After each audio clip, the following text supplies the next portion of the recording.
سيئات أعمالنا من يهد الله فلا مضل له ومن يضلله فلا هادي له وأشهد أن لا إله إلا الله وحده لا شريك له وأشهد أن سيدنا وسندنا وطبيبنا وطبيب قلوبنا ومولانا محمد صلى الله عليه وعلى آله وأصحابه وبارك وسلم. أما بعد فقد قال الله تعالى في كلامه المجيد والفرقان الحميد. أعوذ بالله من الشيطان الرجيم. بسم الله الرحمن الرحيم. قد أفلح المؤمنون الذين هم في صلاتهم خاشعون والذين هم عن اللغو معرضون والذين هم للزكاة فاعلون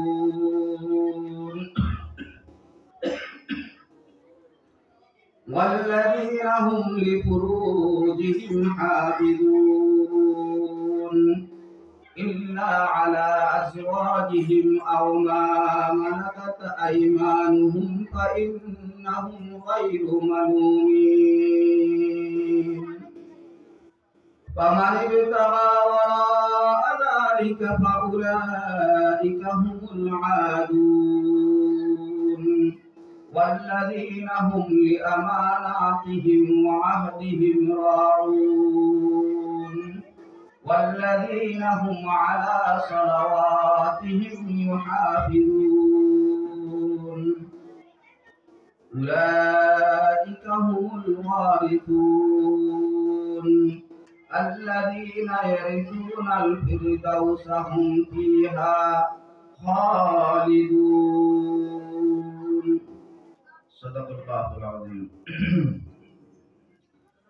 قال رسول الله صلى الله عليه وسلم: سبعة يظلهم الله في ظله يوم لا ظل إلا ظله: إمام عادل وشاب نشأ في عبادة الله ورجل قلبه معلق بالمسجد إذا خرج حتى يعود إليه ورجلان تحابا في الله اجتمعا عليه وتفرقا عليه ورجل دعته امرأة ذات حسب وجمال فقال إني أخاف الله ورجل ذكر الله خاليا ففازت عيناه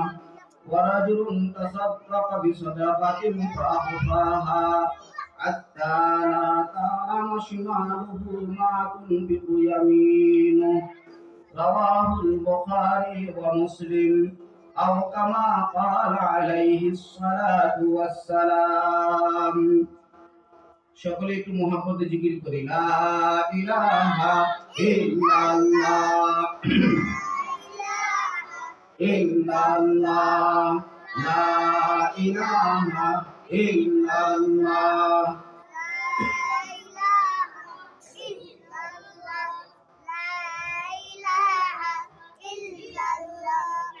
সবাই লা ইলাহা ইল্লাল্লাহ ইল্লাল্লাহ লা ইলাহা ইল্লাল্লাহ মুহাম্মাদুর রাসূলুল্লাহ। আলহামদুলিল্লাহ, আল্লাহ তাআলার দরবারে শুকরিয়া যে মহান রব্বুল আলামিন আজকে 16 ডিসেম্বর 2024 বিজয় দিবসের রাত্রিতে আমাদেরকে আল্লাহ তাআলা কোরআনের মাহফিলে, হাদিসের মাহফিলে বসার তৌফিক দান করেছেন। এই জন্য আমরা সকলে শুকরিয়া আদায় করি, বলি আলহামদুলিল্লাহ।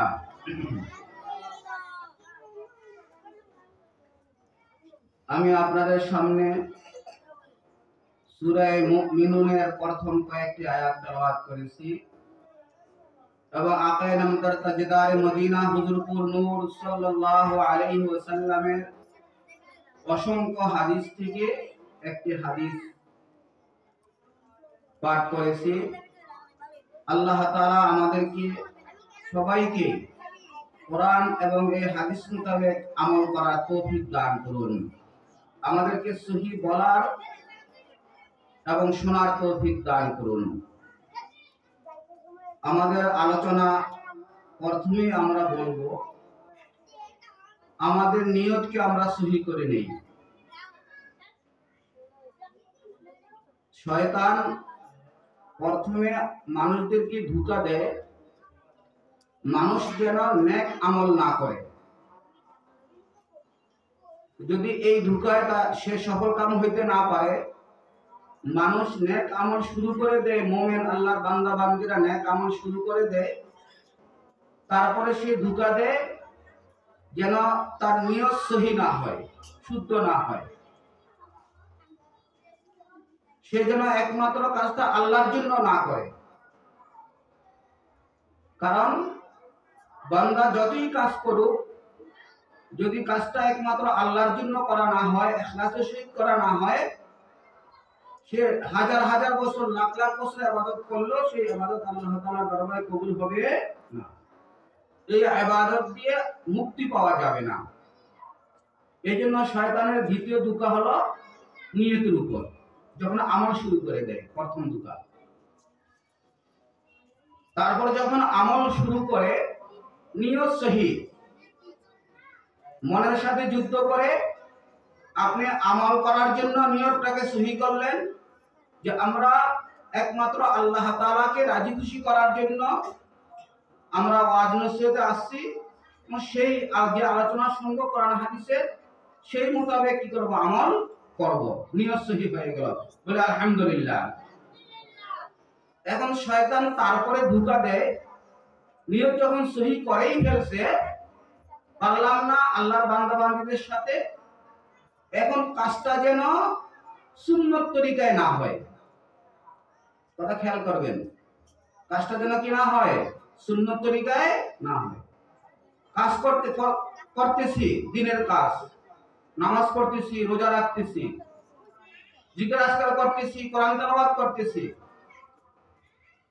জিহাদ করতেছি, দিনের তাবলীগের কাজ করতেছি, নিয়ত সহি একমাত্র আল্লাহ তাআলার জন্য। কিন্তু তরিকাটা যদি সুন্নত তরিকা না হয়, আমার নবী হযরত মুহাম্মদ মুস্তাফা সাল্লাল্লাহু আলাইহি ওয়াসাল্লামের তরিকায় না হয়, আপনার নিয়ত সহি হলেও সেই ইবাদত আল্লাহ তাআলার দরবারে কবুল হবে না।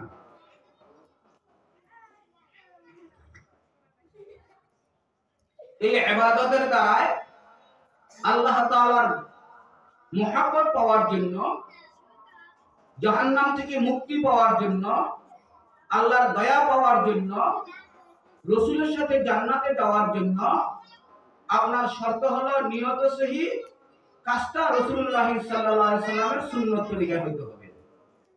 কারণ আল্লাহ তাআলা ঘোষণা দিয়েছেন, কুল ইন কুনতুম তুহিব্বুনাল্লাহ ফাত্তাবিউনি ইউহিব্বুকুমুল্লাহ ওয়া ইয়াগফির লাকুম যুনুবাকুম ওয়াল্লাহু গফুরুর রহিম।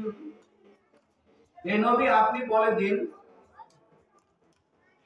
আমার বান্দারা, আপনার উম্মতেরা যদি আমার আল্লাহ আমাকে মহব্বত করে, আল্লাহকে মহব্বত করে, এই কথা দাবি করে আল্লাহকে মহব্বত করতে চায়, তার সঠিক তরিকা হলো আপনি নবী আপনার সুন্নত তরিকার অনুসরণ করা, আপনার সুন্নতের অনুসরণ করা। যদি আপনার অনুসরণ করে, আপনি যেভাবে তাদেরকে নামাজ শিক্ষা দিয়েছেন, যেভাবে রোজা শিক্ষা দিয়েছেন, যেভাবে জীবনের বাকি অন্যান্য কাজগুলো শিক্ষা দিয়েছেন, ওইভাবে যদি তারা এই ইবাদতগুলো করে, তাহলে আমি আল্লাহ তাদেরকে মহব্বত করব। বলেন না সুবহানাল্লাহ। শুধু মহব্বতই করব না, আমার বান্দা হিসাবে, দুর্বল হিসাবে সে গুনাহ করবে, আমি আপনার সুন্নত তরিকার, সুন্নতের অনুসরণ করার কারণে আপনার মহব্বতে আমি তাদের গুনাহগুলি মাফ করে দিব এবং আমি তাদের উপর রহমত নাজিল করব। রহমত করে, দয়া করে, মায়া করে আমি তাদেরকে জান্নাত দান করব। قال رسول الله صلى الله عليه وسلم من أحب سنتي فقد أحبني ومن أحبني كان معي في الجنة أو كما قال عليه الصلاة والسلام। আমার রাসূল বলেন, যে ব্যক্তি আমার সুন্নতকে মহব্বত করলো, আমার সুন্নত তরিকায় চললো, সে যেন আমাকে মহব্বত করলো। যে আমাকে মহব্বত করলো সে আমার সাথে জান্নাতে যাবে। বলেন না সুবহানাল্লাহ। তাহলে হাসিল কথা হলো, শয়তানের ধোঁকায় পড়ে আমরা নেক আমল ছাড়বো না। নেক আমল করতে যায়া আল্লাহ তাআলার দরবারে নেক আমল কবুল হওয়ার জন্য দুইটা জিনিস দরকার, জরুরি। এক নম্বর হলো নিয়তকে সহি করা, দুই নম্বর হলো আমার প্রত্যেকটা আমল সুন্নত তরিকায় হওয়া। বুঝা আছে কথা? আল্লাহ তাআলা আমাদেরকে প্রত্যেক নেক আমল ইখলাসের সহিত আমার নবী হযরত মুহাম্মদ মুস্তাফা সাল্লাল্লাহু আলাইহি ওয়াসাল্লামের তরিকায় করার তৌফিক দান করুন। এই কথা অনেক জরুরি কথা। বুখারী শরীফ প্রথম নম্বর খণ্ডে কিতাবুল জিহাদের মধ্যে আছে যে রাসূলুল্লাহ সাল্লাল্লাহু আলাইহি ওয়াসাল্লামের সাথে যুদ্ধ করতেছেন। কি করতেছেন? যুদ্ধ করতেছেন। খুব যুদ্ধ করতেছে। অন্যান্য সাহাবায়ে কেরাম বলতেছেন যে ইয়া রাসূলুল্লাহ, এবং সাহাবীদের সাথে কথাবার্তা বলতেছে যে ওই ব্যক্তি তো আজকে খুব যুদ্ধ করতেছে, কাফেরদের মোকাবেলা করতেছে, খুব ভালোভাবে সে সামনে অগ্রসর হচ্ছে, কাফেরদেরকে জাহান্নামে পাঠিয়ে দিচ্ছে। এই আলোচনা রাসূলুল্লাহ সাল্লাল্লাহু আলাইহি ওয়াসাল্লাম শুনলেন।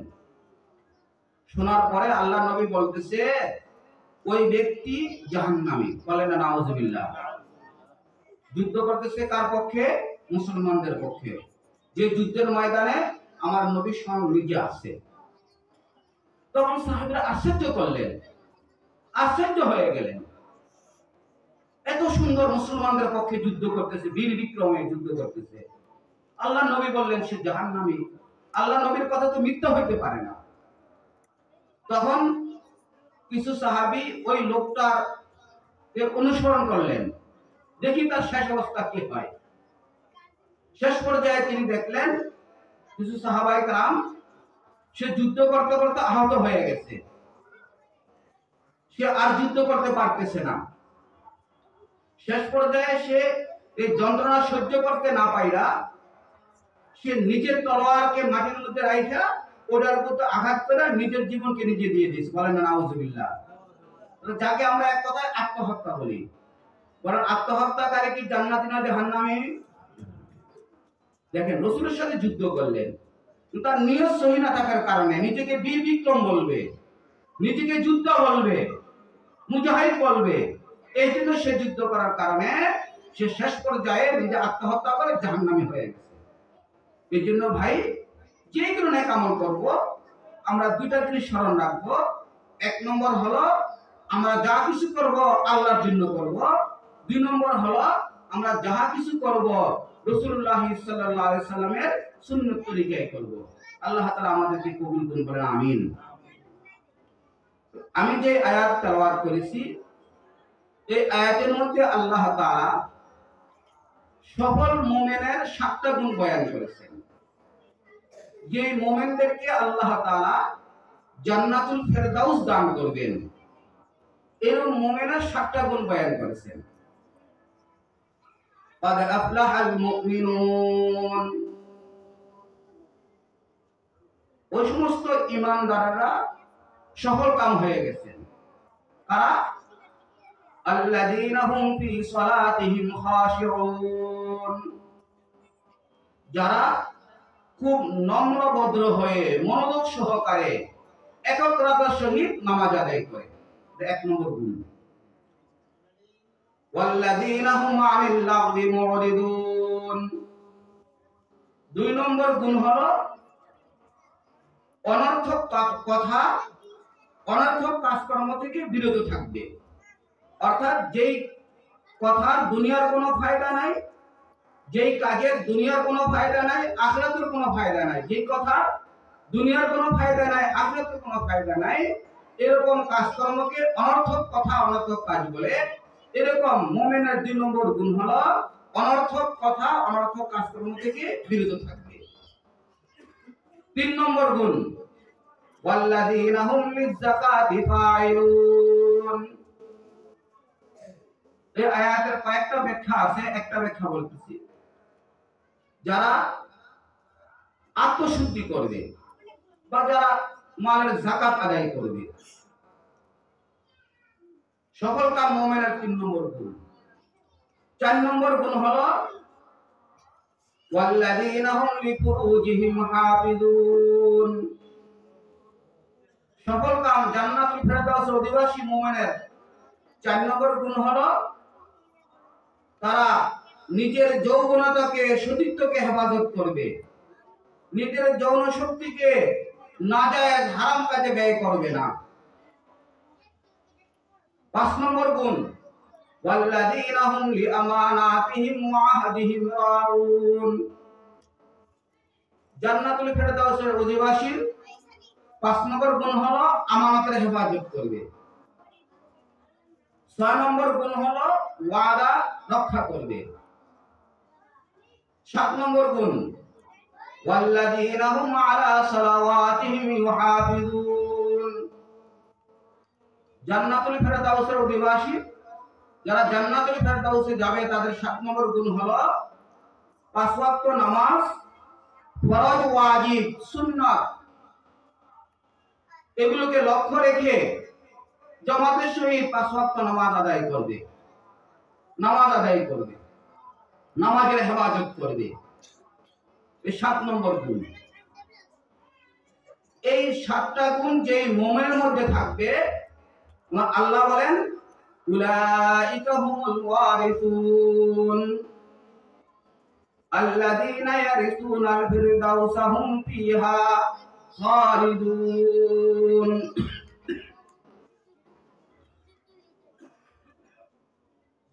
যে তারা ওয়ারিস।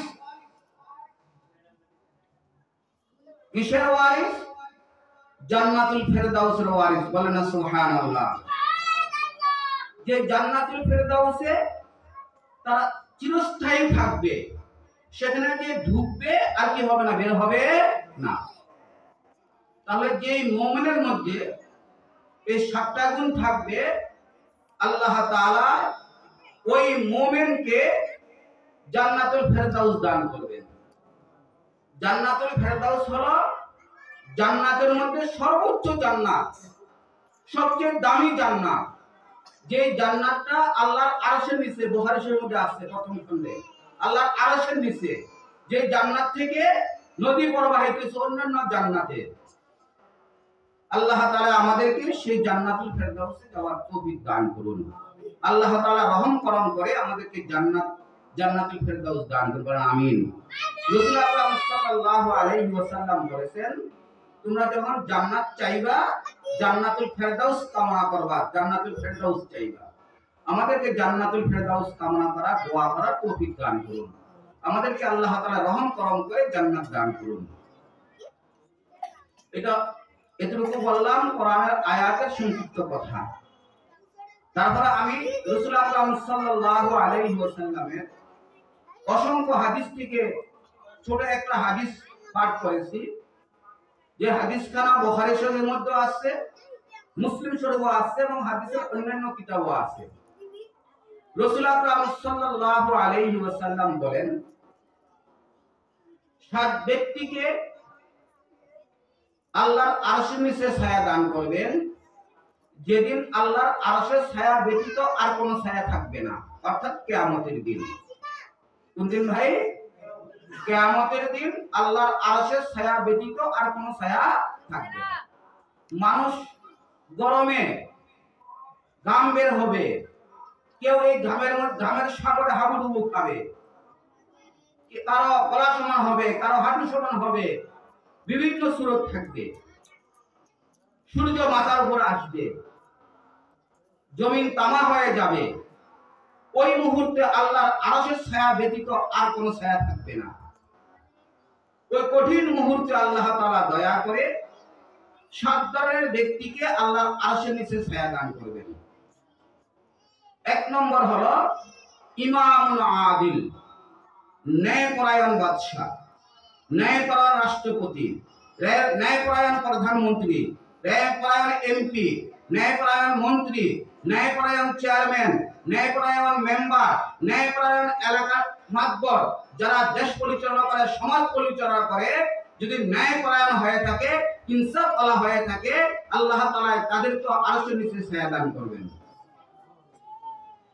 2 নম্বর ওয়ারাজুলুন শাবুন ফি ইবাদাতিল্লাহ, ওই যুবক, যে যুবক থাকা অবস্থায় আল্লাহর ইবাদত করছে, যে সময় সে আল্লাহর ইবাদতও করতে পারে, নাও করতে পারে, ন্যায়ও করতে পারে, অন্যায় করতে পারে, মানুষের উপকারও করতে পারে, জুলুমও করতে পারে, মসজিদে যায় আল্লাহর ইবাদতও করতে পারে, মদের আড্ডাখানায় যায় গল্প গুজবও করতে পারে, নারীদের সাথে আড্ডাও দিতে পারে। ওই মুহূর্তে আল্লাহকে ভয় করে আল্লাহর ইবাদত করছে, নবীর তরিকায় চলছে, এরকম যুবককে কঠিন হাসরের ময়দানে আল্লাহ তাআলা আরশের নিচে ছায়া দান করবেন। 3 নম্বর ওয়ারাজুলুন কলবুহু মুআল্লাকুন বিল মসজিদ, ওই মানুষগুলো যাদের কলবটা মসজিদের সাথে সম্পর্ক থাকে, ইযা খারাজা হাত্তা ইয়াউদা ইলাইহি, মসজিদে নামাজ পড়তে যায়, আবার দুনিয়ার কোনো কাজে জরুরতে প্রয়োজনের কারণে মসজিদ থেকে বের হয় ঠিক, কিন্তু এই কলবটা ওই মসজিদের সাথে সম্পর্ক থাকে, আবার কখন আজান দিবে, আবার কখন নামাজের সময় হবে, আবার কখন মুয়াজ্জিন আল্লাহু আকবার বলবে, আমি আল্লাহর কুদরতি পায়ে সিজদা দিব, এইভাবে কলবটা মসজিদের সাথে যোগাযোগ থাকে, সম্পর্ক থাকে, ওই আল্লাহর বান্দাকে আল্লাহ তাআলা আরশের নিচে ছায়া দান করবেন। 3 নম্বর। 4 নম্বর ওয়ারাজুলান তাহাব্বা ফিল্লাহ ইজতামা আলাইহি ওয়া তাফাররাকা আলাইহি, ওই আল্লাহর বান্দারা যারা একে অপরকে মহব্বত করে আল্লাহর জন্য। কি জন্য ভাই? আবার বলেন, কি জন্য মহব্বত করে? আল্লাহর জন্য মহব্বত, একে অপরকে আল্লাহর জন্য মহব্বত করে। যেমন একজন নামাজ পড়তেছে, আমি তাকে মহব্বত করলাম, আল্লাহর হুকুম পালন করতেছে, আমি তাকে মহব্বত করলাম, ভালোবাসলাম, এই জন্য তার একত্রিত হয় আল্লাহর মহব্বতে, পৃথক হয় আল্লাহর মহব্বতে। যেমন আজকে আপনারা মাহফিলে আসছেন আল্লাহর মহব্বতে, একত্রিত হলেন আল্লাহর মহব্বতে। এরকম 2 ব্যক্তিকে যারা একে অপরকে একমাত্র আল্লাহর জন্য মহব্বত করে ভালোবাসে, ওইরকম 2 ব্যক্তিকে আল্লাহ তাআলা আরশের নিচে ছায়া দান করবেন। 5 নম্বর ওয়ারাজুলুন দাআতহু ইমরাআতুন যাতু হাসাবিন ওয়া জামাল, একজন সুন্দরী রূপসী, বংশধর, উচ্চ বংশের, সুন্দরী বংশ ভালো, এরকম সুন্দরী ষোড়শী রূপসী মহিলা, নারী, যুবতী গুনাহের কাজের জন্য তাকে আহ্বান করেছে, সুযোগও আছে, কেউ দেখে না, এমত অবস্থায় সে বলল ইন্নী আখাফুল্লাহ, আমি আল্লাহকে মহব্বত, আল্লাহর ভয় করি, আল্লাহকে কি করি? ভয় করি। সুতরাং পৃথিবীর কেউ দেখে না, আমার আল্লাহ দেখে। সুতরাং তুমি যতই সুন্দর হও না কেন, রূপসী হও না কেন, উচ্চ বংশের হও না কেন, আমি তোমার সাথে গুনাহের কাজে লিপ্ত হতে পারবো না। আল্লাহকে ভয় করে এত সুযোগ পাওয়ার পরেও যে আল্লাহকে ভয় করে গুনার কাজ ছেড়ে দিবে, ওই ব্যক্তিকে আল্লাহ তাআলা আরশের নিচে ছায়া দান করবেন। 5 নম্বর গেল। 6 নম্বর, ওয়া যাকারাল্লাহ খালিয়ান ফাফাযাত আইনা।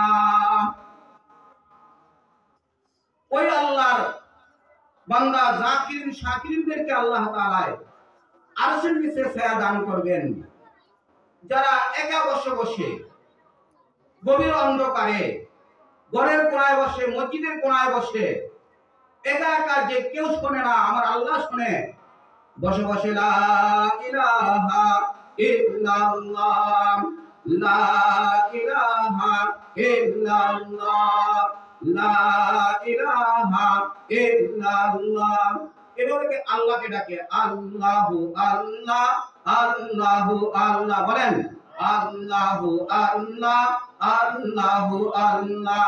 এভাবে আল্লাহকে ডাকতেছে গভীর রাত্রে, আল্লাহর মহব্বতে, আল্লাহর ভালোবাসায়, আল্লাহর ভয়ে।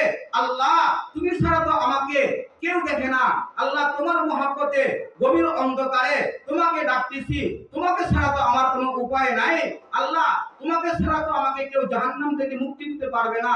আল্লাহ তোমার সাহায্য ছাড়া তো আমি গুনাহ থেকে বাঁচতে পারবো না। আল্লাহ দয়া করে আপনি আমার এই ডাককে কবুল করেন। আমি আপনাকে ডাকতেছি আল্লাহর মহব্বতে, আল্লাহর ভালোবাসায়। কি করবে? চোখের পানি আসবে।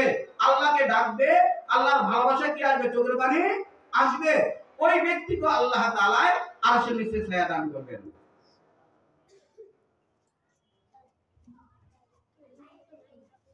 সাত নম্বর, ওয়ারাজুলুন তাসাদদাকা বিসাদাকাতিন ফাআখাফাহা হাত্তা লা তা'লামা শিমালুহু মা তুনফিকু ইয়ামিনুহু। ওই আল্লাহর বান্দা বান্দি যারা একমাত্র আল্লাহর জন্য দান করেছে, গোপনে দান করেছে, যে ডান হাতে কি দান করেছে বাম হাতে জানে না, এরকম দানশীল ব্যক্তিকে কঠিন হাসরের ময়দানে, যেদিন আর কোন আল্লাহর আরশের ছায়া ব্যতীত আর কোন ছায়া থাকবে না, আল্লাহ তাআলা দয়া করে ওই আরশের নিচে ছায়া দান করবেন। কয় প্রকার হলো? 7 প্রকার। কয় প্রকার? 7 প্রকার। এই 7 প্রকারের ব্যক্তিকে আল্লাহর আরশের নিচে ছায়া দান করবেন। আর যে ব্যক্তির মধ্যে কোরআন আয়াত অনুযায়ী 7টি গুণ থাকবে, আল্লাহ তাআলা জান্নাতুল ফেরদাউস দান করবেন। সংক্ষিপ্ত আকারে কথাগুলো বললাম, এখন বিস্তারিত বলতেছি। আল্লাহ তাআলা সহিভাবে বাকি ব্যাখ্যা বিশ্লেষণ করার তৌফিক দান করুন।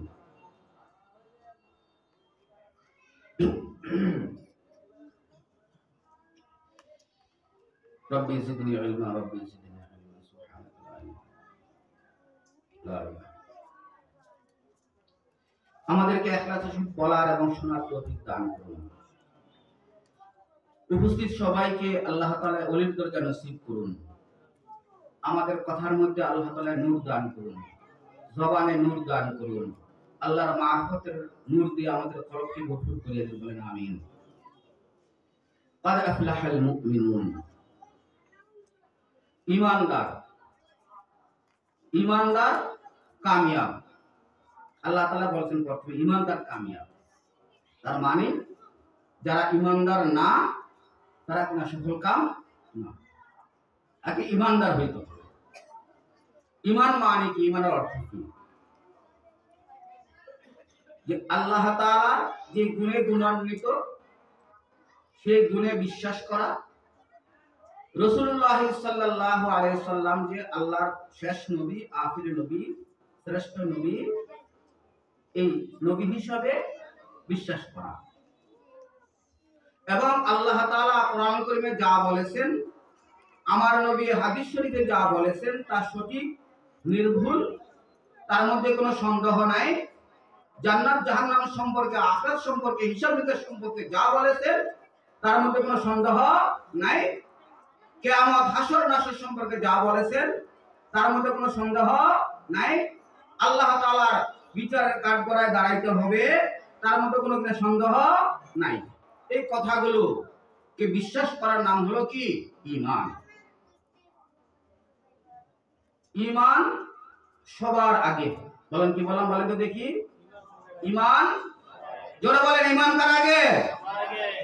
ঈমান সবার আগে। ঈমান কি মানে?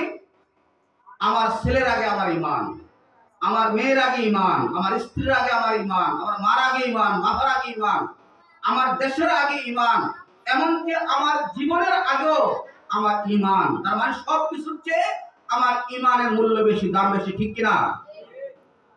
যেরকম আল্লাহ তাআলা বলেছেন, আমিনু কামা আমানান নাস, হে ঈমানদারেরা, হে মানুষ সকল, সাহাবায়ে কেরাম যেভাবে ঈমান এনেছে তোমরা সেভাবে কি আনো? ঈমান আনো। সাহাবায়ে কেরাম যেভাবে ঈমান এনেছে ওইভাবে যদি আমরা ঈমান আনি, আমাদের ঈমানটা আল্লাহ তাআলার দরবারে কবুল হবে। আর যদি ওইভাবে ঈমান না আনি, তাহলে আমার ঈমান আল্লাহ তাআলার দরবারে কবুল হবে না। যেরকম সাহাবায়ে কেরাম ঈমান আনছে, আবু জাহেল, আবু লাহাব, উতবা, শাইবা, মক্কার কাফেররা ঈমানদারদেরকে জুলুম করেছেন, নির্যাতন করেছেন। বেলাল রাদিয়াল্লাহু তাআলা আনহুকে উত্তপ্ত বালুর ময়দানে তাকে ছোট ছোট বাচ্চা যুবকদেরকে দিয়া রশি বাঁধা হেঁচড়াইছেন, টানছেন, বুকের মধ্যে পাথর দিয়েছেন, আর বলেছেন, তুমি বলো মুহাম্মদকে মানি না, আল্লাহকে মানি না, তোমাকে ছেড়ে দিব।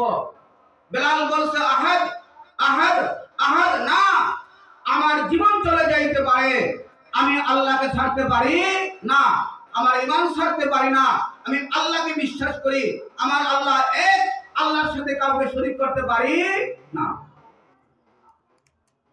সাহাবায়ে কেরাম আবু বকর, ওমর, ওসমান, আলী আর অন্যান্য সাহাবায়ে কেরাম যখন ঈমান আনছে তাদেরকে জুলুম নির্যাতন করেছেন।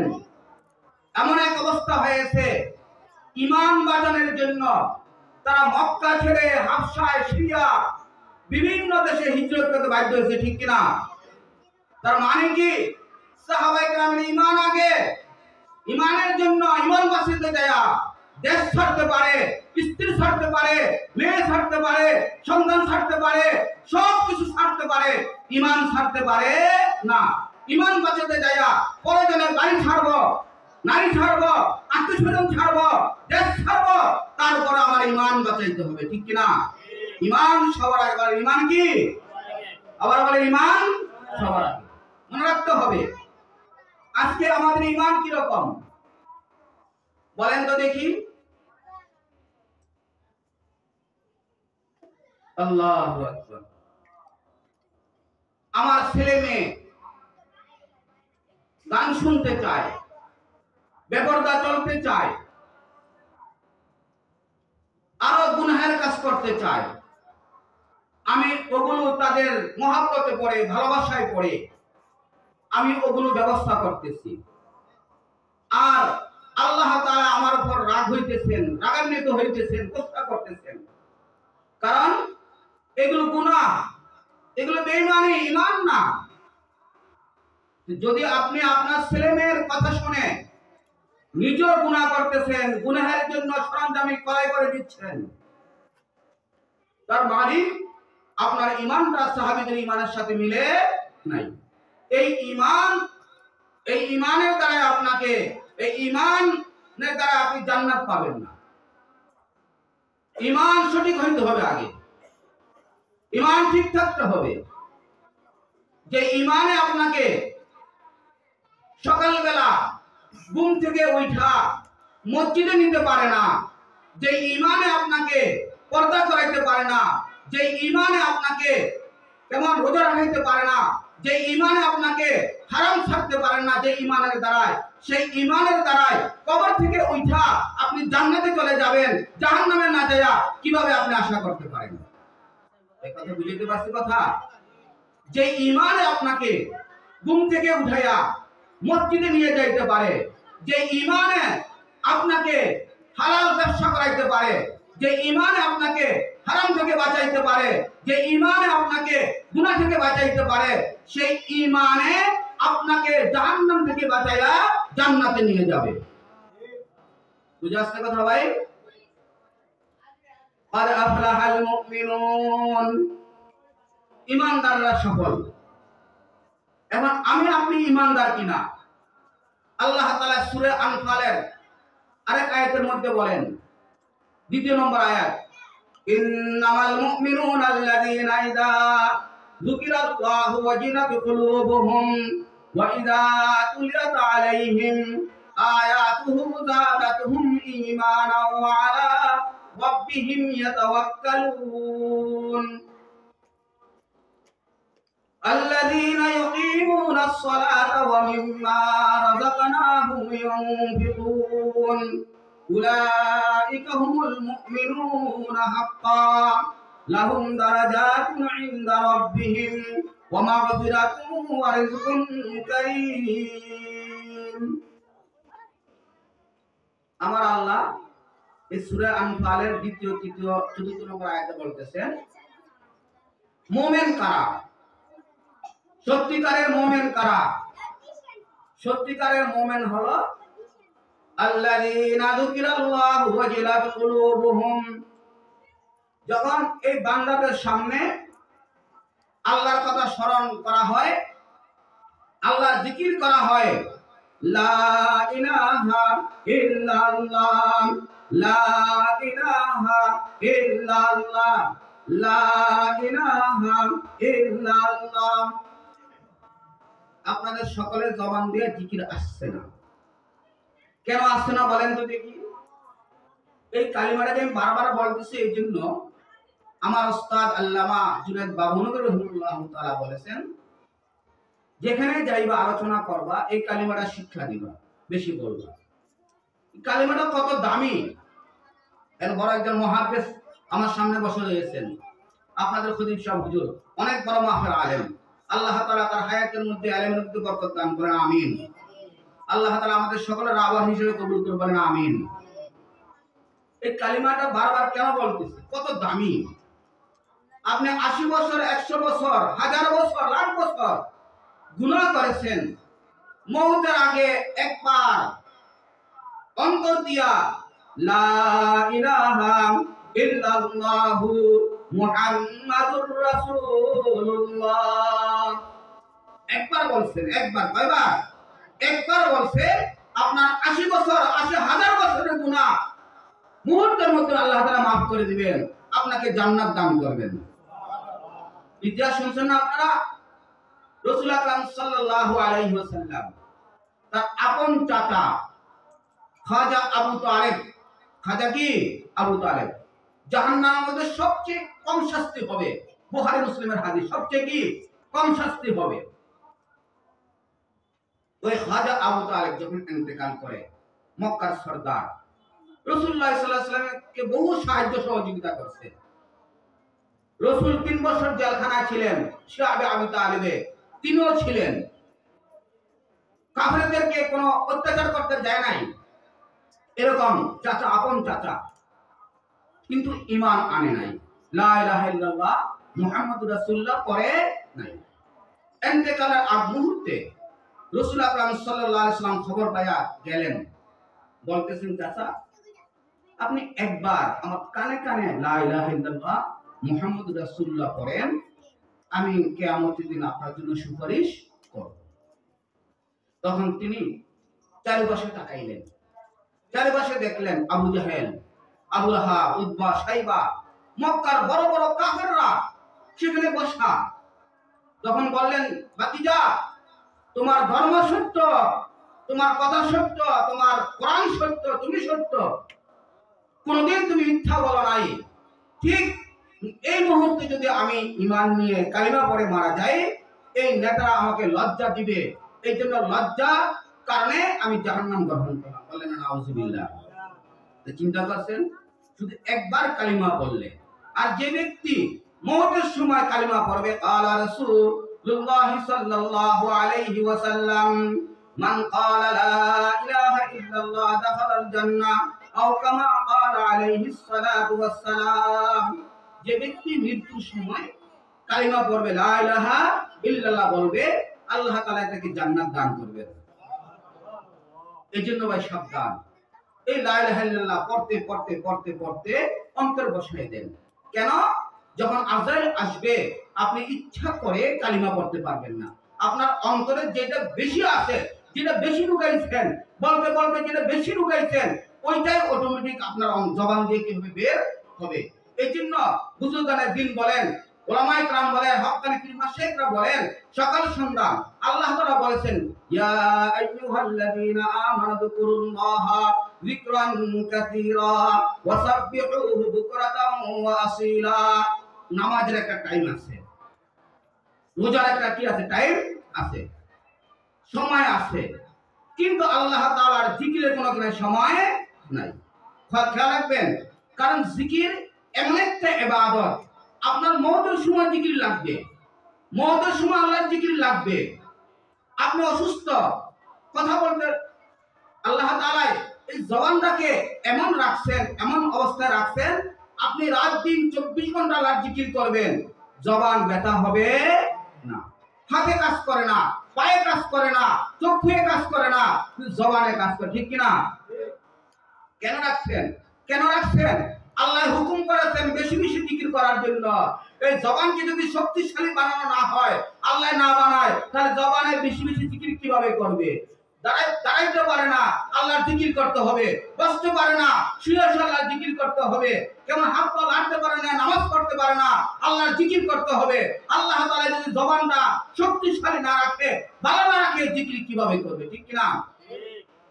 আপনার আইয়ুব আলাইহিস সালামের কথা আপনারা শুনেছেন, তার সারা শরীরে কিরায় ভরে গেছে, কিরায় ভরে গেছে, জবানের মধ্যে ছিল না কিরা। যখন আস্তে আস্তে আস্তে আস্তে জিহ্বার মধ্যে কিরা চলে আসছে, তখন আইয়ুব আলাইহিস সালাম বলতেছেন, হে আল্লাহ, আপনি আমাকে সারা শরীরে কিরা দিয়েছেন, পোক দিয়েছেন, কিন্তু আমি জবান দিয়া আপনাকে ডাকতে পারছি। এখন যদি আমার জবানটা যদি অসুস্থ হয়ে যায়, আমি আপনাকে ডাকবো কিভাবে? আল্লাহ বলে, ডাকবো কিভাবে? আল্লাহ, আপনি আমার জবানটাকে আপনি হেফাজত করেন। এই কথা খুশি হইয়া আইয়ুব আলাইহিস সালামকে পুরোপুরি সুস্থতা দান করেছেন। এই জন্য আল্লাহর জিকির করার জন্য নামাজ পড়তে ওযু শর্ত আছে নাকি নাই? নামাজ পড়তে কি শর্ত? ওযু শর্ত। আল্লাহর জিকির করতে ওযু শর্ত নাই। নবীর দুরূদ পড়তে ওযু শর্ত নাই। নামাজের জন্য সুস্থ থাকলে দাঁড়ানো শর্ত। সুস্থ থাকলেও বসে করতে পারেন, আপনি সুস্থ থাকলেও শুয়ে করতে পারেন। কেমন? আপনি সুস্থ থাকলেও ঘুমের মধ্যে আপনি করতে পারেন। জিকির করতে করতে করতে করতে আপনি ঘুম যান, দেখবেন আপনার ঘুমের মধ্যে আপনার জবানটা আল্লাহর জিকির করতেছেন, লা ইলাহা ইল্লাল্লাহ, লা ইলাহা ইল্লাল্লাহ, এভাবে জিকির করতেছে। আরে ভাই, আল্লাহ ওয়ালার তো জিকির করছে।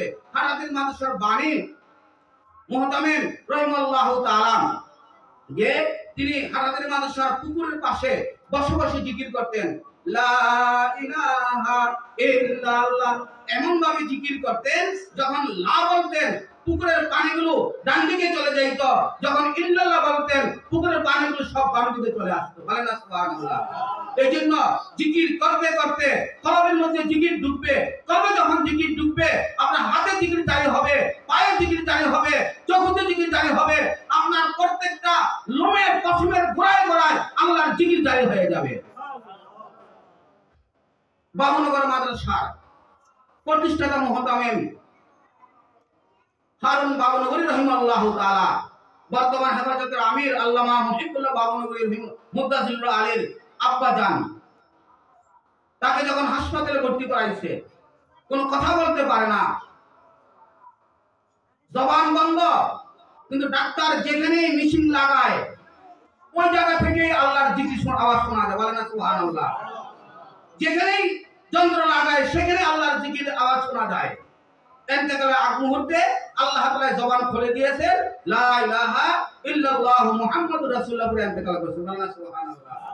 এইজন্য যারা আল্লাহর জিকির করতে করতে করতে করতে কলবের মধ্যে আল্লাহর জিকির বসায় দিয়েছে, এই কলবের মধ্যে জিকির বসাইতে পারলে আপনার নামাজ পড়া সহজ হয়ে যাবে, রোজা রাখা সহজ হয়ে যাবে, গুনাহ থেকে বাঁচা সহজ হয়ে যাবে, পর্দা করা সহজ হয়ে যাবে। কিভাবে? আপনি যখন আল্লাহর জিকিরটা কলবে বসাইতে পারছেন, খেয়াল করুন কোথায় বসাইছেন? কলবে বসাইছেন।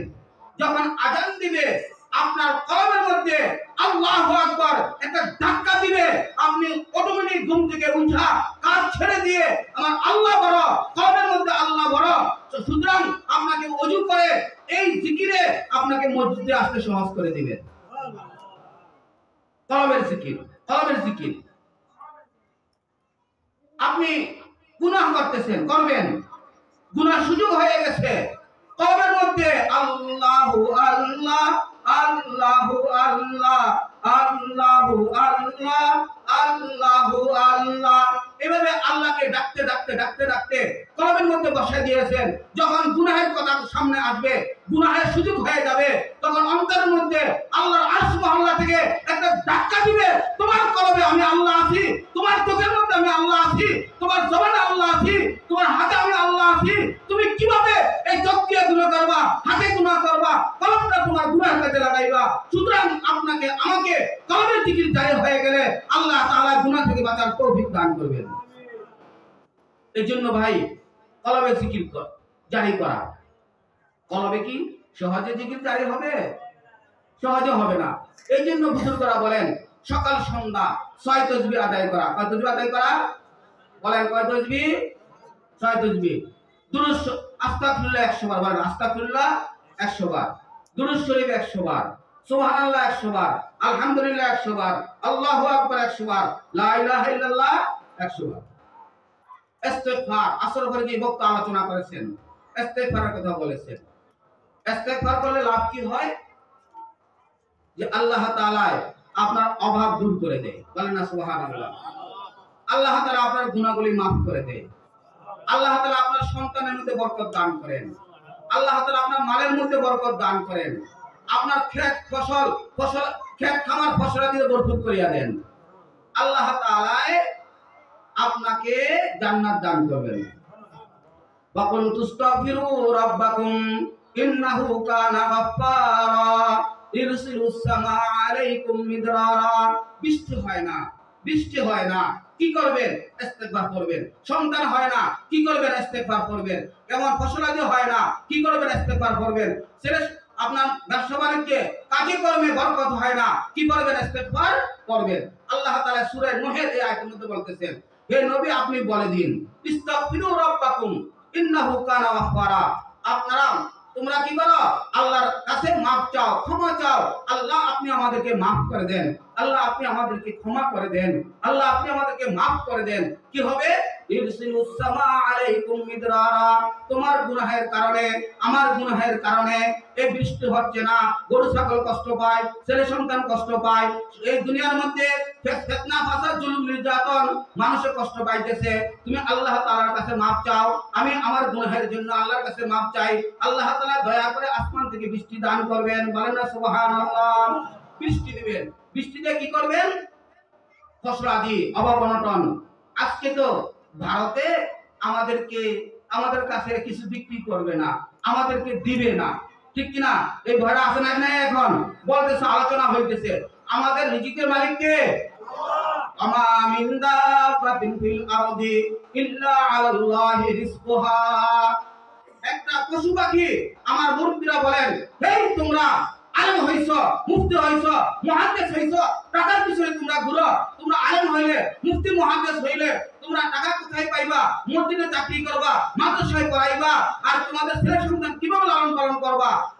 আমাদের উস্তাদরা বলেন, তাহলে বলো দেখি, বন জঙ্গলের মধ্যে যেই সিংহ প্রাণী আছে, হাতি আছে, বাঘ ভাল্লুক আছে, তাদের কি ব্যবসা আছে? তাদের কি ফসল খাত খামার আছে? আছে বলা আছে? এই সাগরের মধ্যে বিশাল বিশাল তিমি মাছ, বড় মাছ, ইলিশ মাছ, রুই মাছ, কাতলা মাছ, এতগুলো মাছ, যে মাছগুলো সবচেয়ে স্বাদ বেশি, ঠিক কিনা? এই মাছে কোথায় খায়? তাদের রিজিক কে দেয়? তুমি যদি আল্লাহকে মহব্বত করো, আল্লাহকে ভালোবাসো, তাকওয়া অর্জন করো, আল্লাহ তাআলা এমন জায়গা থেকে রিজিক দান করবেন যেটা তুমি কল্পনা করতে পারো নাই। আল্লাহু তাআলা ফি কালামিহিল মাজিদ ওয়াল ফুরকানিল হামিদ ওয়া মান ইয়াত্তাকিল্লাহা ইয়াজআল লাহু মাখরাজা ওয়া ইয়ারযুকুহু মিন হাইসু লা ইয়াহতাসিব। তুমি যদি তাকওয়া অর্জন করো তাহলে তোমার জন্য সকল কিছু রাস্তা খুলে দিবেন এবং আল্লাহ তাআলা তোমাকে এমন জায়গা থেকে রিজিক দিবেন যেটা তুমি কল্পনা করতে পারো নাই। ওয়ালাউ আন্না হালাল কুরা আমানু ওয়াত্তাকাউ লাফাতাহনা আলাইহিম বারাকাতুম মিনাস সামাই ওয়াল আরদ। হে আল্লাহর বান্দারা, আমরা কোন কাফের বেঈমানকে আমরা ভয় করি না, আমরা কোন কাফের কাছ থেকে আমরা দান অনুদানের আশা করি না। তাকওয়া অর্জন করেন। আমার আল্লাহ বলতেছেন, যদি এই এলাকার মানুষগুলো, এই বাসিন্দাগুলো, জমিনের মানুষগুলো যদি আমি আল্লাহকে ভয় করত, তাকওয়া অর্জন করত, লাফাতাহনা আলাইহিম, আমি তাদের জন্য খুলে দিতাম বারাকাতুম মিনাস সামাই ওয়াল আরদ, আসমান জমিনের বরকত। বলেন না সুবহানাল্লাহ। আসমান জমিনের বরকত খুলে দিতেন। তেলের খনি মুসলমান রাষ্ট্রে, স্বর্ণের খনি মুসলমান রাষ্ট্রে, যত খনি আছে বেশিরভাগ খনি মুসলমান রাষ্ট্রে, ঠিক কিনা? এই জন্য আল্লাহকে ভয় করতে হবে। আগে জমিন চাষাবাদ হইতো একবার বছরে, এখন হয় তিনবার। যে আল্লাহ তাআলা তিনবার দিতে পারে ওই আল্লাহ তাআলা তো 10 বার দিতে পারে, ঠিক কিনা? আগে মানুষ কম ছিল, প্রয়োজন কম ছিল, এই জন্য ফসলাদি কম হইতো। এখন মানুষ বেশি, আল্লাহ তাআলা ফসলাদি বাড়ায়, ঠিক কিনা? আর যদি মানুষ হয়, আরে ভাই আপনার একটা সন্তানের জন্য, ভালো করে বুঝবেন, একটা সন্তানের জন্য, দুইটা সন্তানের জন্য, 10টা সন্তানের জন্য আপনি চিন্তা ফিকির করেন আমার সন্তানের ভবিষ্যৎ কি হবে, ঠিক কিনা? আমি দুনিয়া থেকে চলে গেলে আহা আমার সন্তানের কি হবে, আমার সন্তানের কি হবে, এই ফিকির করেন। তাহলে তো ভাই আমার আল্লাহ, আমার মালিক আমাকে সৃষ্টি করছে, আমাকে আমার ভালোর জন্য, আমি কথা বলার জন্য, স্ত্রীর সাথে মহব্বতের কথা বলার জন্য আমাকে কত সুন্দর একটা জবান দিয়েছে, আমি কাজকর্ম করার জন্য কত সুন্দর একটা হাত দিয়েছে, কত চোখ দিয়েছে, নাক দিয়েছে। যে আল্লাহ তাআলা আমার সুখ শান্তির জন্য এত কিছু আল্লাহ তাআলা ব্যবস্থা করেছে, ওই আল্লাহ তাআলা আমি দুনিয়াতে সুখে শান্তিতে থাকার জন্য আমাকে সৃষ্টি করার আগে আল্লাহ আসমান সৃষ্টি করেছে, সূর্য সৃষ্টি করেছে, বাতাস সৃষ্টি করেছে। কাদের জন্য বলেন? কাদের জন্য? আমাদের জন্য না। সূর্য না হলে, চন্দ্র না হলে ফসল হবে? যে আল্লাহ তাআলা আমার রিজিকের জন্য আমার সৃষ্টির 50,000 বছর আগে আমি কিভাবে চলবো এই জন্য আল্লাহ তাআলা আমার রিজিক তৈরি করে দিয়েছেন। সেই আল্লাহ তাআলার কাছে রিজিক না চাইয়া দুনিয়ার কাছে রিজিক চাওয়ার কারণে আমরা অবস্থ হয়েছি। আর যদি আমরা আল্লাহর কাছে রিজিক চাইতাম, আল্লাহর কাছে স্বাধীনতা চাইতাম, আল্লাহর কাছে আমার ধন সম্পদ চাইতাম, মান সম্পদ চাইতাম, তাহলে আল্লাহ তাআলা আমাদেরকে সম্মান দান করতেন, ঠিক কিনা? মক্কার কাফেররা কষ্ট দিয়া জুলুম নির্যাতন করে আমার নবীকে মক্কায় থাকতে দেয় নাই, মদিনায় পাঠিয়ে দিয়েছে, ঠিক কিনা? মদিনায় যাওয়ার পরে 10,000 কাফের একই সাথে তারা অস্ত্র নিয়া, যুদ্ধ অস্ত্র নিয়া মদিনার মুসলমানদেরকে চিরতরে বিদায় করার জন্য তারা হামলা করার জন্য আসতেছে। আমার নবী হায়রান পেরেশান, কি করবে? অস্ত্র নাই, কোনো কিছুই নাই। আল্লাহ তাআলার কাছে দোয়া করলেন, পরামর্শ চাইলেন। সালমান ফারসি রাদিয়াল্লাহু তাআলা আনহু পরামর্শ দিলেন, ইয়া রাসূলুল্লাহ, তিনি অনেক 300 বছর হায়াত পাইছেন। আমার নবী যখন তিনি মুসলমান হয় তখন তার বয়স 250 বছর। উনি অনেক কষ্ট কইরা গোলাম হয়েছে, অনেক ধনাঢ্য বংশের লোক, কিন্তু ইসলাম গ্রহণ করার জন্য আস্তে আস্তে অনেকে গোলাম হয়েছে, অনেক জুলুম সহ্য করছে, তারপরে মদিনায় আইসা মুসলমান হয়েছে। তিনি বললেন, ইয়া রাসূলুল্লাহ, আমাদের দেশে যখন নাকি অতর্কিতভাবে হামলা করতো তখন আমরা কি করতাম? যে এলাকা দিয়া কি করবে, হামলা করবে, আসবে শত্রু, ওই এলাকার মধ্যে আমরা গর্ত করে দিতাম, যাকে আমরা বলি খাল খনন করতাম। কি খনন করতাম? খাল খনন করতাম। আল্লাহ রাসূলের কাছে এই কথাটা, পরামর্শটা অনেক পছন্দ হলো। সাথে সাথে 1400 সাহাবায়ে কেরামদেরকে হুকুম দিয়ে দিলেন, তোমরা খাল খনন করো। কি করো? খাল খনন করো। এমনকি রাসূল আকরাম সাল্লাল্লাহু আলাইহি সাল্লাম নিজেও খাল খনন করতেছেন, কারণ শত্রু চলে আসতেছে। 10,000 সুসজ্জিত সৈন্যবাহিনী, কাফের বাহিনী চলে আসতেছে, খাল খনন করতেছে। কারো খানা নাই, পিরা নাই, গোসল নাই, নামাজ নাই। আল্লাহ তাআলা, আল্লাহ রাসূল বদদুয়া করছে, এই দুশমনদের কারণে জোহর নামাজ পড়তে পারি নাই, আসর নামাজ পড়তে পারি নাই, মাগরিব নামাজ পড়তে পারি নাই, এশার নামাজের সময় দেয়া সব নামাজ একত্রে কাজা দিছে, বুখারী হাদিস। বদদোয়া করছে তাদের জন্য, কারণ শত্রু চলে আসতেছে। আহা, শুধু তাই তো নয়, এই শত্রুর আক্রমণের জন্য খানা পিনা নাই, সাহাবীদের ঘরে খানা নাই, সাহাবায়ে কেরাম কষ্ট করে এই খাল খনন করতেছে, পেটের মধ্যে পাথর বাঁধছে, পাথর হলো ঠান্ডা, একটু ভালো লাগে, তখন অসহ্য হইয়া রাসূলুল্লাহ সাল্লাল্লাহু আলাইহি ওয়াসাল্লামের দরবারে আসলেন। ইয়া রাসূলুল্লাহ, আমরা তো আর ক্ষুধার জ্বালা সহ্য করতে পারি না, এই দেখেন আমরা পেটে পাথর বাঁধছি। রাসূলুল্লাহ সাল্লাল্লাহু আলাইহি ওয়াসাল্লাম চোখে পানি ছেড়ে দিয়ে নিচের কাপড়টা খুলে দেখাইলেন, হে সাহাবায়ে কেরাম, ক্ষুধার জ্বালায় তোমরা পাথর একটা বাঁধছো, দেখো আমি পাথর দুইটা বাঁধছি। বলে না সুবহানাল্লাহ। দিনের জন্য, কাফেরদের মোকাবেলার জন্য। এই খবরটা দেখা এক সাহাবী দৌড়ে বাড়িতে গেছেন। কোথায় গেছেন? বাড়িতে গেছেন। তার স্ত্রীকে বললেন, হে বিবি জান, আমার নবী তো ক্ষুধার জ্বালায়, ক্ষুধার তাড়নায় পেটে পাথর বাঁধছে, ঘরে কিছু আছে কিনা? তখন তার স্ত্রী বলল, হে স্বামী, আমার তো ঘরে সামান্য আটা আছে, একটা ছাগল আছে। ঠিক আছে, আটাটা তুমি গোলাও এবং কি করবা? ছাগলটা জবা করবা। রাসূলুল্লাহ সাল্লাল্লাহু আলাইহি ওয়াসাল্লাম দরবারে আসলেন, ইয়া রাসূলুল্লাহ, আমার বাড়িতে, আমার বাসায় আপনার দাওয়াত। তখন বললেন, কি আছে তোমার বাসায়? ইয়া রাসূলুল্লাহ, একটা ছাগল আছে, কিছু আটা আছে। তখন আল্লাহর নবী বললেন, যাও বাড়িতে গিয়ে বলো আটাগুলো কি করার জন্য, খামির করার জন্য, আটা রুটি বানানোর জন্য, আর গোশতটা জবা কইরা পাক করতে থাকো, ঢাকনা উল্টাইবে না, আমি আসলে আমি বন্টন করব। বলেন না সুবহানাল্লাহ। তখন রাসূলুল্লাহ সাল্লাল্লাহু আলাইহি ওয়াসাল্লাম বললেন, দয়াল নবী রাহমাতুল্লাহ আলামিন, এক সাহাবীকে বললেন, সবাইকে ঘোষণা দিয়ে দাও, গালেবান যায়েদ নাম, ওই যায়েদের বাড়িতে তোমাদের সকলের দাওয়াত। বলেন না সুবহানাল্লাহ। 1400 উপরে সাহাবী। কত উপরে সাহাবী? 1400 উপরে সাহাবী। এই কথা শুই না ওই সাহাবী আশ্চর্য হয়ে গেছে, পেরেশান হয়ে গেছে। বাড়িতে যায় বললেন, হে বিবি, খবর তো খারাপ, আমি তো আল্লাহর নবীকে দাওয়াত দিছি, সাথে দুই একজনকে দাওয়াত দিছি, এখন তো সকল সাহাবীকে দাওয়াত দিয়েছেন। তখন বললেন, আপনি কি বলছেন কথা? তো বলছি, আমি একটা ছাগলের কথা বলছি, আর পাটের কথা বলছি। তখন বললেন, ঠিক আছে, কোনো চিন্তা নাই, অবশ্যই এখানে আল্লাহর মদদ আসবে। বলেন না সুবহানাল্লাহ। স্ত্রীর দ্বারা অনেক সময় অনেক কথা আল্লাহ তাআলা দিলের মধ্যে রাখেন। যখন আটা রুটি বানানো শেষ হয়েছে, গোশত পাকা হয়েছে, সকল সাহাবায়ে কেরামদেরকে ডাক দিছে। আল্লাহর নবী নিজ হাতে গোশত দিতেছেন, রুটি দিতেছেন। খাইতে খাইতে 1400 সাহাবায়ে কেরাম পেট করে খাইছে, এখনো রুটি শেষ হয় নাই, এখনো ডেক্সির গোশত এখনো কমে নাই। বলেন না সুবহানাল্লাহ। যেখানে মানুষের চেষ্টা শেষ, ওইখান থেকে আল্লাহর সাহায্য শুরু হয়ে যায়, কথা বলতে চাইছিলাম, একটা জায়গা একটা আসলো যে খন্দকের ময়দানে 10,000 কাফের সুসজ্জিত, অস্ত্র শস্ত্রে সজ্জিত, তারা এই খালের ওই পাশে চলে আসছে। এই পাশে সামান্য কিছু মুসলমান, না অস্ত্র নাই, আল্লাহ তাআলার কাছে দোয়া করতেছে।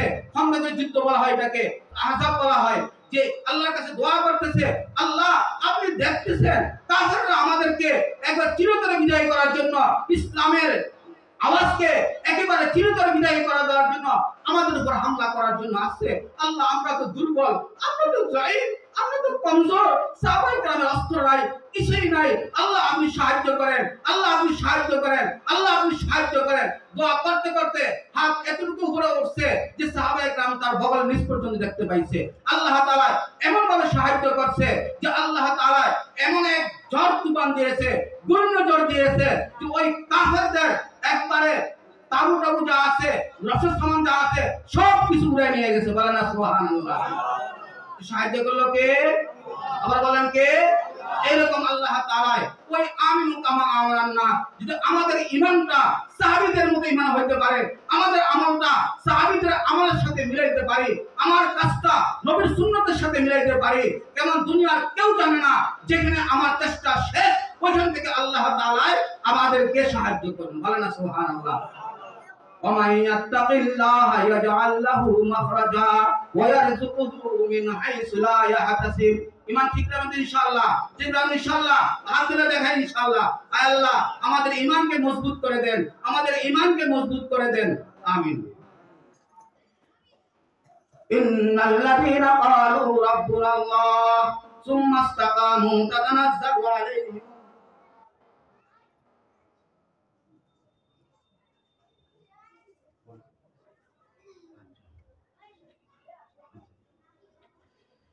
ইন্নাল্লাযীনা ক্বালু রাব্বুনাল্লাহু সুম্মা ইসতাকামু তাতানাজ্জালু আলাইহিমুল মালায়েকা।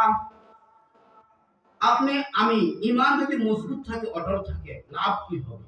আল্লাহ তাআলা এই আয়াতের মধ্যে বলতেছেন, যারা ঈমান এনেছে, এই কথার উপর অটল রয়েছে, মজবুত রয়েছে, জালিমামে যায় নাই, যখন মউত আসবে, আজরাইল আসবে, আল্লাহ তাআলা হাজার হাজার ফেরেশতা পাঠাবে।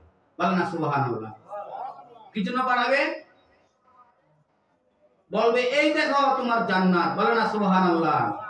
তাতানাজ্জালু আলাইহিমুল মালায়েকাতু আল্লা তাখাফু ওয়া লা তাহজানু ওয়া আবশিরু বিল জান্নাতিল্লাতী কুনতুম তুআদুন। এই দেখো তোমার জান্নাত, এই দেখো তোমার জান্নাত। আর কবরে আমি সংক্ষেপে বলতেছি, সময় শেষ, যে একা থাকবা না, আমরা ফেরেশতারাও আছি তোমাদের সাথে। বলেন না সুবহানাল্লাহ। আল্লাহর পক্ষ থেকে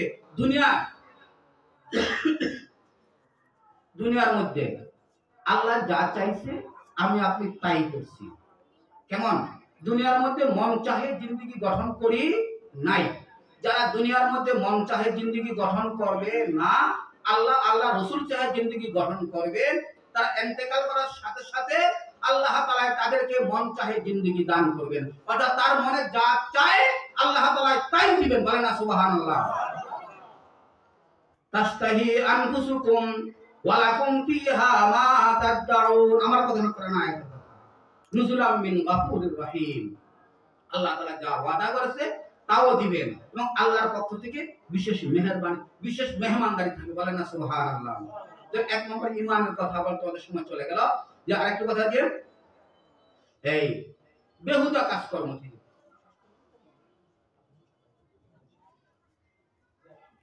খেয়াল করবেন। সময় কার জন্য বসে থাকে।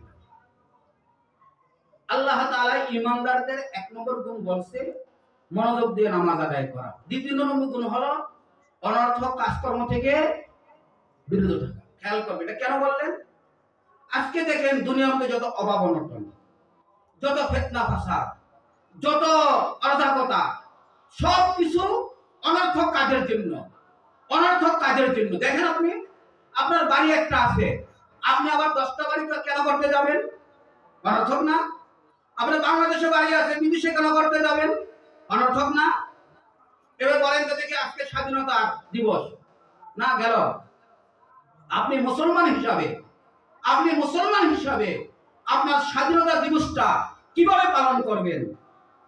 যেমন রাসূলুল্লাহ সাল্লাল্লাহু আলাইহি সাল্লাম মক্কা যখন বিজয় করছে, ঠিক কি না, কি আমল করেছেন? কাবা শরীফে দুইটা 2 রাকাত নামাজ পড়ছেন, আল্লাহ তাআলার কাছে শুকরিয়া আদায় করছেন। ফাস্তাগফির ফাসাব্বিহ বিহামদি রাব্বিকা ওয়াস্তাগফির জাযা রাসূলুল্লাহ। বিজয় হলে কি করতে হবে? আল্লাহ নিজে সূরা নাসর ইজাযা নাসরের মধ্যে বলতেছে, ফাসাব্বিহ বিহামদি রাব্বিকা ওয়াস্তাগফির। আপনি আল্লাহর প্রশংসা করেন, আল্লাহর কাছে মাপ চান, ক্ষমা চান। এই বিজয় আপনার শক্তিতে আসে নাই, আল্লাহ তাআলা দান করছে, ঠিক কি না? কে দান করছে? আল্লাহ তাআলা দান করছেন। এই জালেম সরকার চলে যাবে, কেউ চিন্তা করছে? যদি মনে করেন যে অমুকের মাধ্যমে কি হয়েছে, কেমন জয় হয়ে গেছে, না, ভুল কথা। ওলামায়ে কেরাম, দিনদার নামাজীরা তাহাজ্জুদ পড়া আল্লাহর কাছে দোয়া করছে, আল্লাহ এই জুলুম নির্যাতন চলতেছে, বাংলাদেশের মানুষদেরকে আপনি হেফাজত করেন। এই জন্য আল্লাহ তাআলা বিজয় দান করছে। এই জন্য বিজয়ের সময় গান বাদ্য বাজনা এগুলো মুসলমানদের চরিত্র না। মুসলমান বিজয় দিবস পালন করবে কিসের মাধ্যমে? রোজার মাধ্যমে, কোরআন তেলাওয়াতের মাধ্যমে, নামাজের মাধ্যমে। যেই কাজগুলো দুনিয়াতেও লাভ, আখিরাতে কি লাভ। আর গান বাদ্য বাজনা, কেমন ঢোল তবলা, এগুলো কি দুনিয়াতে কি লাভ বলেন? যেই আওয়াজ দিয়া বাজায়, কান সহকারে নষ্ট হয়ে যায় না, এই জন্য এগুলো সম্পূর্ণ হারাম, সম্পূর্ণ কি। তারপরে সতীত্ব বজায় রাখা, সতীত্ব কি রাখা? সংক্ষিপ্ত কথা বলতেছি, স্ত্রীর কথা। আপনি যেরকম চান, আজকে সতীত্ব থাকে না কেন? পরকীয় প্রেম কেন হয়? কেন হয়? বলো, স্বামীকে স্ত্রী দেখলে হাসি খুশি কথা বলে না, স্ত্রীকে স্বামী দেখলে হাসি খুশি কথা বলে। এই জন্য আমি আপনাদের হাতে পায়ে আবেদন করব, আপনার স্ত্রী হাজারো খারাপ করতেছে, আপনার অন্যায় করতেছে, রাসূলের কথা স্মরণ করে, ওয়াশিরুহুন্না বিল মারুফ, আল্লাহর কথা স্মরণ করে। আল্লাহ হুকুম করেছে তোমরা তোমার স্ত্রীর সাথে ভালো ব্যবহার দাও, সুন্দর ব্যবহার দাও। এই জন্য রাসূল বলেছে তোমার স্ত্রী যদি তোমাকে ভালো বলে তাহলে তুমি জান্নাতি, তুমি সবচেয়ে ভালো মানুষ। রাসূলের কথা মানার জন্য আমি আপনি স্ত্রীর সাথে খারাপ ব্যবহার না দিয়া ভালো ব্যবহার দিব, ঠিক কিনা? সবর, স্ত্রী যদি খারাপ ব্যবহার না দেয় সবর করবেন কিভাবে? আর সবর করলেই তো ইন্নাল্লাহা মাআস সাবিরিন, ঠিক না? আল্লাহ তাআলা সবরকারীর সাথেই তো আছে। এই জন্য স্ত্রীর আচরণে কি করবেন না, রাগ করবেন না। 5 নম্বর গুণ হলো আমানত। আপনার শরীর, হাত পা আপনার কাছে আমানত, আপনার চক্ষু আপনার কাছে আমানত। এই জন্য এগুলো আল্লাহ যেভাবে বিধান করেছেন সেভাবে কি করতে হবে? আমল করতে হবে। আপনার সন্তান আপনার কাছে আমানত, তাকে দ্বীন শিক্ষা দিতে হবে, দ্বীন শিক্ষা দিতে হবে। আপনার স্ত্রী আপনার কাছে আমানত, আপনার সন্তান আপনার কাছে আমানত, তাকে কি করতে হবে? দ্বীন শিক্ষা দিতে হবে। ওয়াদা, 6 নম্বর ওয়াদা। ওয়াদা হলো আপনি আল্লাহর সাথে ওয়াদা করে আসছেন, আল্লাহ কেমন? আপনি আমাদের প্রভু, আপনি আমাদের কি প্রভু। তো আল্লাহকে প্রভু হিসাবে কি করতে হবে? মানতে হবে। দুনিয়ার মধ্যে যাদের সাথে ওয়াদা করব তাদের ওয়াদা কি করতে হবে? পূরণ করতে হবে। এই জন্য ওয়াদা করার আগে চিন্তা করতে হবে আমি পূরণ করতে পারবো কি না। 7 নম্বর গুণ হলো নামাজ, 5 ওয়াক্ত নামাজ সঠিকভাবে কি করে আদায় করা। মুহাদ্দিসিনে কেরাম, মুফাসসিরিনে কেরাম বলতেছেন আল্লাহ তাআলা 1 নম্বর শর্ত লাগাইছে মনোযোগ দিয়ে নামাজ পড়া। কেমন? যেমন মনোযোগ দিয়ে নামাজ পড়া। 7 নম্বর শর্ত লাগাইছে নামাজের পাবন্দি করা, নামাজের হেফাজত করা। তার মানে বলতেছেন, তার অর্থ হলো যে ব্যক্তি 5 ওয়াক্ত নামাজ সঠিকভাবে আদায় করবে আল্লাহ তাআলা তাকে এই মাঝখানে যে 5টা গুণ আছে ওই গুণগুলো আল্লাহ তাকে দান করবেন। বুঝা আসছে কথা? অন্যথা কাছ থেকে ফিরত বাকিয়ে রাখবেন, যাকাত দেওয়ার তৌফিক দিবেন, আত্মশুদ্ধি করার তৌফিক দিবেন, গুনাহ থেকে বাঁচার তৌফিক দান করবেন, আমানতের হেফাজত করবেন, ওয়াদা রক্ষা করাইবেন এবং 5 ওয়াক্ত নামাজ সঠিকভাবে আদায় করবেন। আল্লাহ তাআলা আমাদের সকলকে কথাগুলো মানার, আমল করার তৌফিক দান করুন। আল্লাহ তাআলা আমাদের সবাইকে ইখলাসের সহিত রাসূলের তরিকে প্রত্যেকটা কাজ করার তৌফিক দান করুন। আমাদের সবাইকে একসাথে আল্লাহর আরশের নিচে ছায়া দান করুন। আমার নবীর সাথে জান্নাত দান করার আমিন। আসসালামু আলাইকুম ওয়া রাহমাতুল্লাহি ওয়া বারাকাতুহু।